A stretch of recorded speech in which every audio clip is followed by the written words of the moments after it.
back at it with another MMA video, and for obvious reasons. Today is UFC 270. We have a monster main event. Francis Ngannou, the undisputed heavyweight champion of the world, squares off against his former training partner, Cryl Gane, the interim heavyweight champion of the world. I can't wait. I've been on record saying that I believe this is the most intriguing fight in heavyweight history for the UFC. I really do.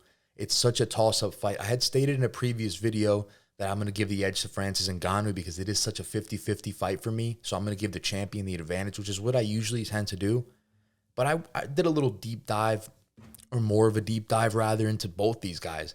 And just to refresh my memory, I went back this morning. I watched their last 4 or 5 fights, Francis Ngannou and Cryl Gane.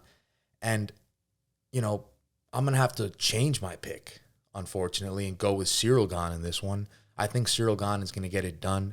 And I will explain why. First of all, let me start by saying that this fight is going to be absolutely fascinating for a number of reasons. And one big one is both guys love to take the center of the octagon when they fight.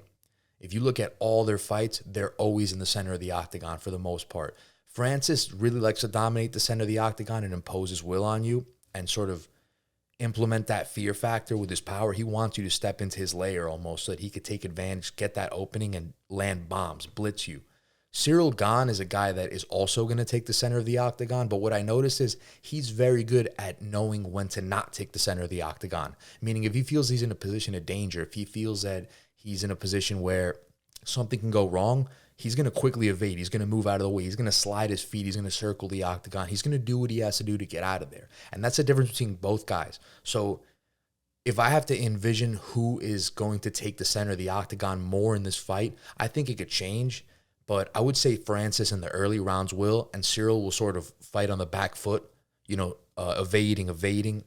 Kind of similar to what Stipe did when he, avoided that heavy barrage in the first round from Francis and had him backed up a little bit. I think Cryl will do that, but Cyril's a lot better at evading shots, I think, than Stipe Miocic. So you're going to see a lot more lateral movements from Cryl in terms of getting away from those shots.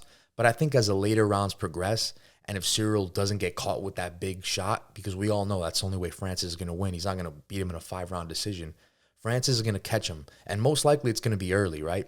So it's going to be interesting to see how it progresses. But I think Cryl will start to walk him down and take the center of the octagon in the later rounds as Francis gets more tired. Because, Francis Ngannou's cardio, it's been questionable at times. Every time we see him, even in the Stipe fight, let's even go back to his last performance that everyone was blown away with. In the second round of the Stipe fight where he does finish him, Francis had his mouth wide open in that round. Like, he looked pretty tired. I could be wrong. Maybe, there's guys that breathe through their mouth like that. But I don't know. To me, it looked like a guy who was starting to blow his gas tank a little bit. It looked like a guy who, if he didn't get a finish going into that 3rd, 4th, 5th rounds, then things could be trouble. You might start to lose some of that power. And that's why I'm going to go with Cryl Gane.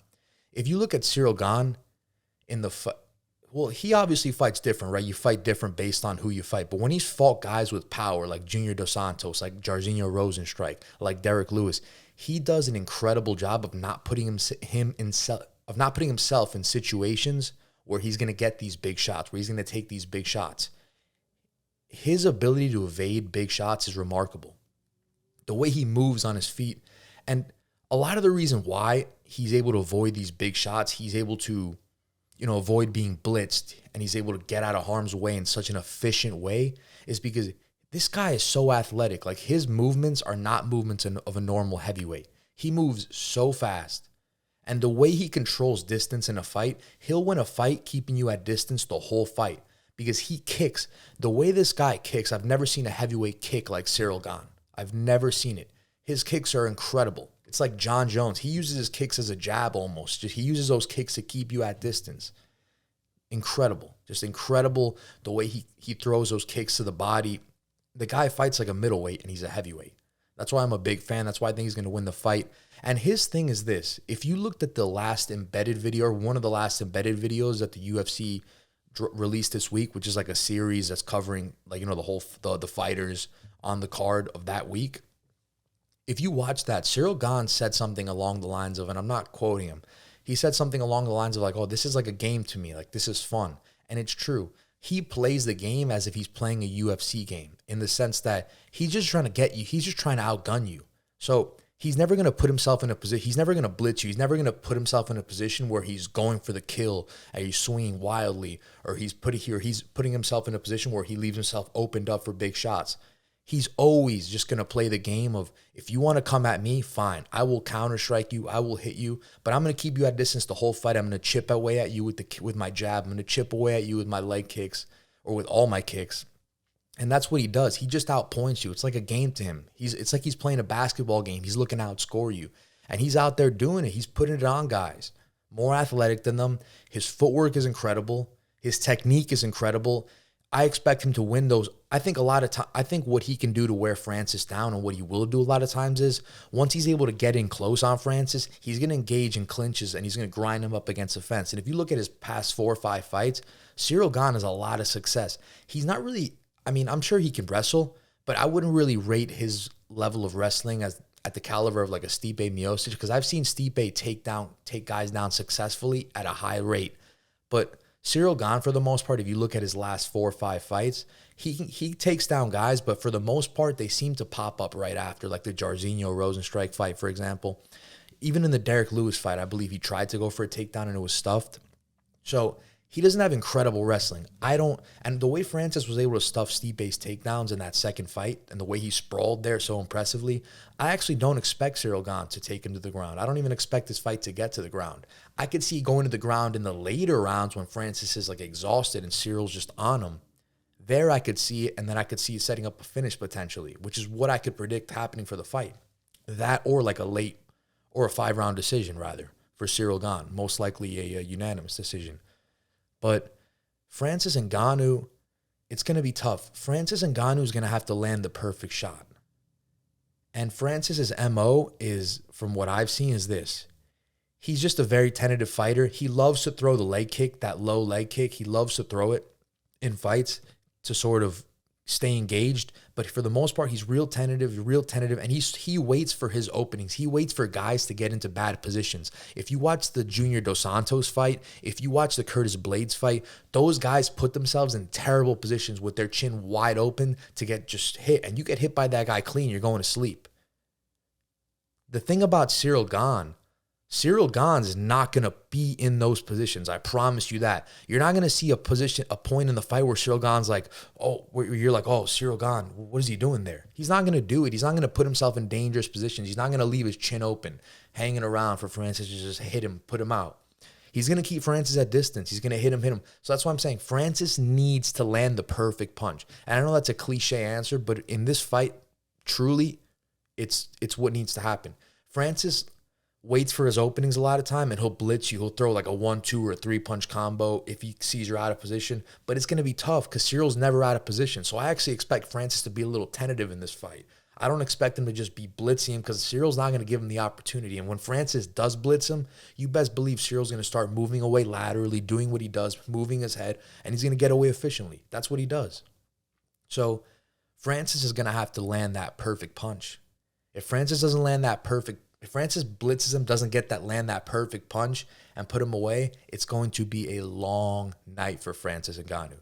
Because Cryl Gane is going to play this like it's a basketball game or like it's a UFC game. He's going to hit him. He's going to keep hitting him with the leg. He's going to keep hitting him with the jab until eventually Francis is going to wear down, because we have no evidence of Francis Ngannou going 5 rounds and being fine with it.